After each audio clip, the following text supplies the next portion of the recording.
Hello, welcome to episode 12 of Booze and Art.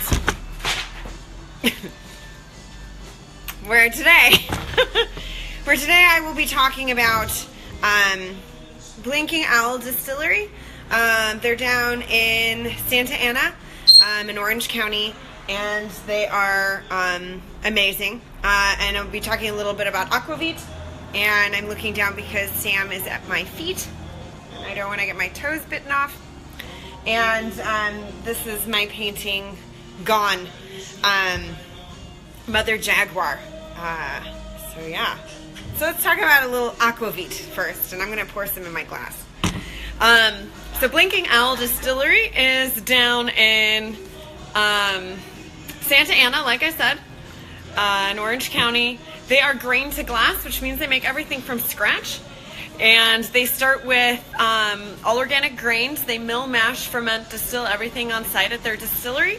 And so the base for this Aquavit is organic wheat and malted barley.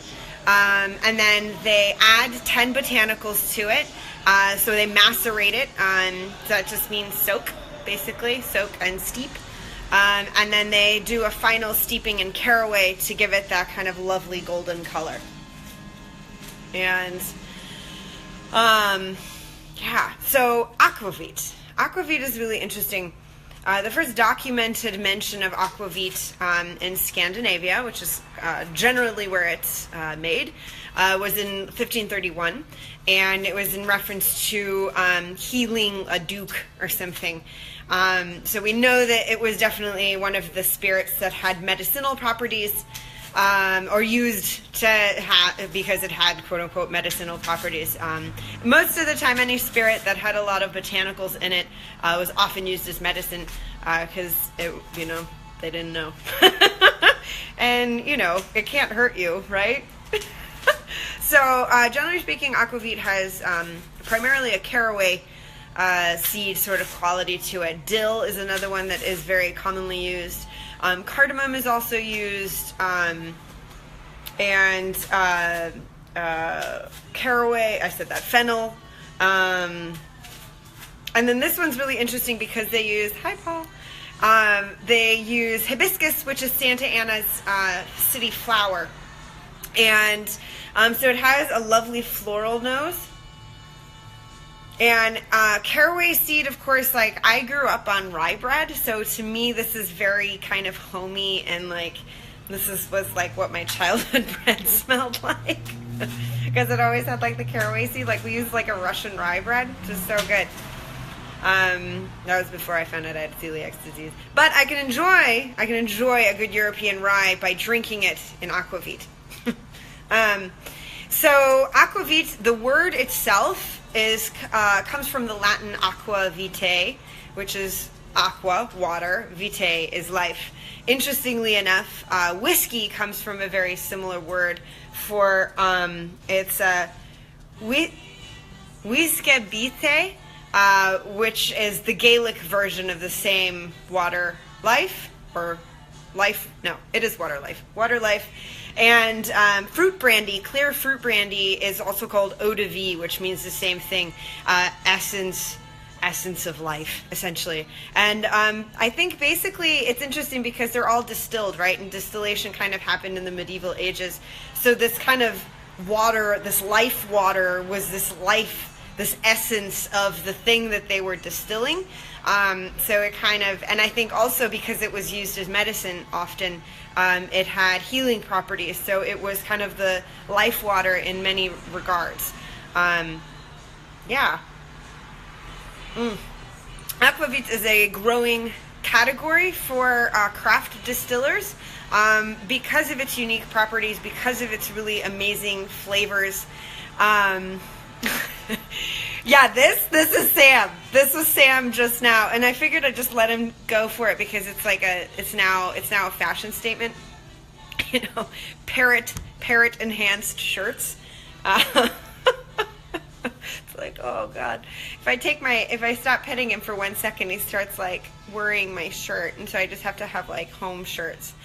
And this is what it looks like. It's hot, I know.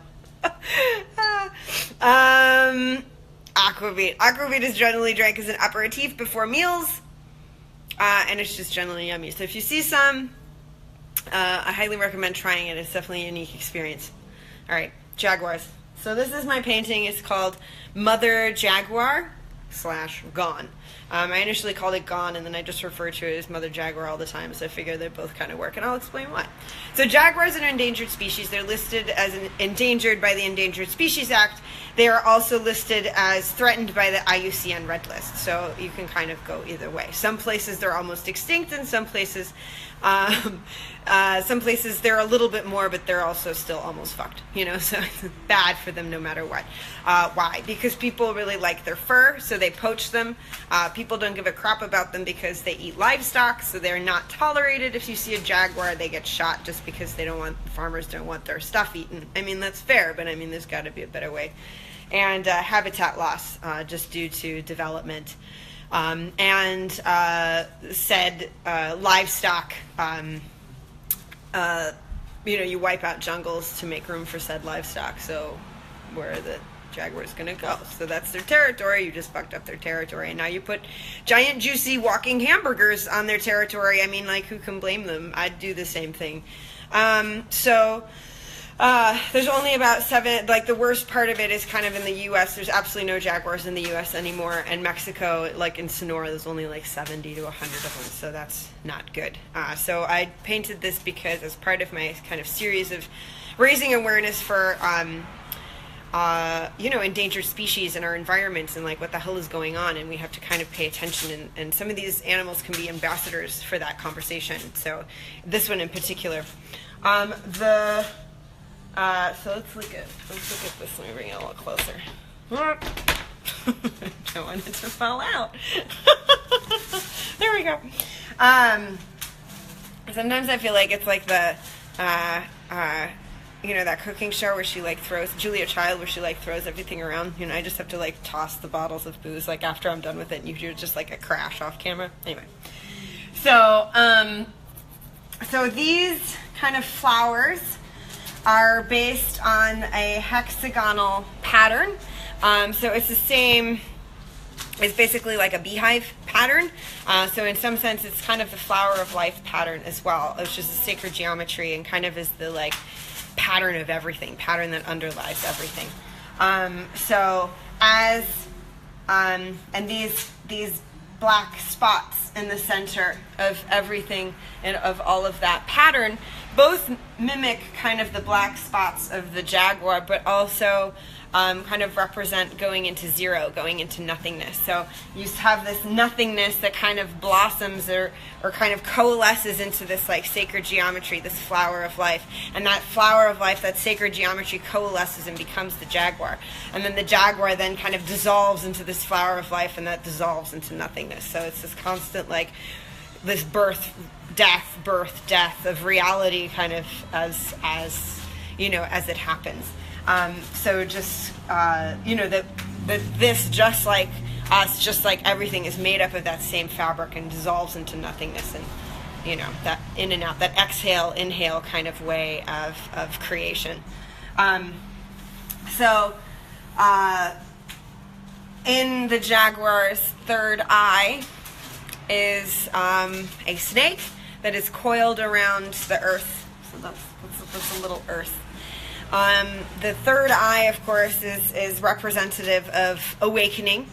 So Kundalini is often portrayed as a snake. So Kundalini is a Hindu sort of tradition of the snake that lives at the bottom of your chakras and your Muladhara chakra, and then as you become awakened, it rises up your Sushumna, which is your spinal column, and then it bursts out your crown chakra. But in this one, I have her bursting out of the jaguar's third eye. So as we become awakened, as we become more aware, we start to see this kind of inhale, exhalation of reality coming into being and then going into nothingness over and over and over again. So the earth itself has a giant black hole in the center of it, because all of reality fades into nothingness, and from nothingness it comes back again. So, This painting is painted in a technique called the mish technique. Mish technique means mixed, and the mix is oil and egg tempera. The egg tempera is the kind of, I mean, you can really see kind of what it does when I paint the eyes. The eyes are pretty realistic, and same with her mouth. I really wanted to kind of bring those elements out. So basically you start with a dark ground, so a dark color, and then you paint the highlights in the egg tempera. So the egg tempera is like a lean, and oil paint is like a fat. And egg tempera is one of the only things that you can layer in with oil paints, and it doesn't fall off the canvas, because oil and water don't mix, but oil and egg tempera do. So it creates kind of the image out of highlight rather than shadow. So if you're looking at my face right now, I would paint in all of this white here, and then kind of very, very dimly paint in some of this other stuff. And then that's kind of where the image would start, that I would create the highlights and the shadows kind of form naturally around it. So as kind of the eye goes, as kind of the mouth goes, you can kind of see how that sort of creation out of that highlights. So it's the same kind of as the painting's essence, you know, or that kind of creation out of nothing and then goes back. Creation out of nothing goes back. So yeah, that's why it's called Gone. But another reason it's called Gone is Mother Jaguar, of course, is kind of the patron saintess of the ayahuasca. And ayahuasca is a sacred medicine of the Amazonian people. It's fascinating because the gods told them to combine a specific vine and a specific natural MAOI inhibitor. So the vine, and there's also leaves that you can use. So there's different things in the jungle that have a natural DMT, which is dimethyltryptamine, in them. But they're absolutely useless if they're ingested, because nothing happens. You need an MAOI inhibitor to activate it, basically. And how on earth in all of the Amazon they found two plants, one that has the DMT molecules in it and one that's a natural MAOI inhibitor, combined the two, made it into some sort of weird brew, and then you drink it and then you have these magical experiences. So ayahuasca is a way that the tribes would communicate with the spirits, with the gods, with the elders, to do healing for their tribe. Mostly the shamans would go and do this ritual for several days, would go under and then go into the spirit world and bring back the healing, bring back the messages. So the jaguar, the mother jaguar, is one of the symbols of ayahuasca as well as a healing agent, because she is fierce. She rips through your bullshit and will, create you anew, essentially. So yeah, so Mother Jaguar, Gone. This painting is available. This is the original painting. This painting is available. So if you are interested, I also have prints of it. If you are interested in prints, I have beautiful prints, and the original is available as well. So if you are interested in having Mother Jaguar in your very own home, please let me know. And I salute you with happy birthday, Sean. I drink to you. I salute you with Blinking Owl Aquavit, and have a wonderful Sunday evening, and I will see you all next Sunday. Bye.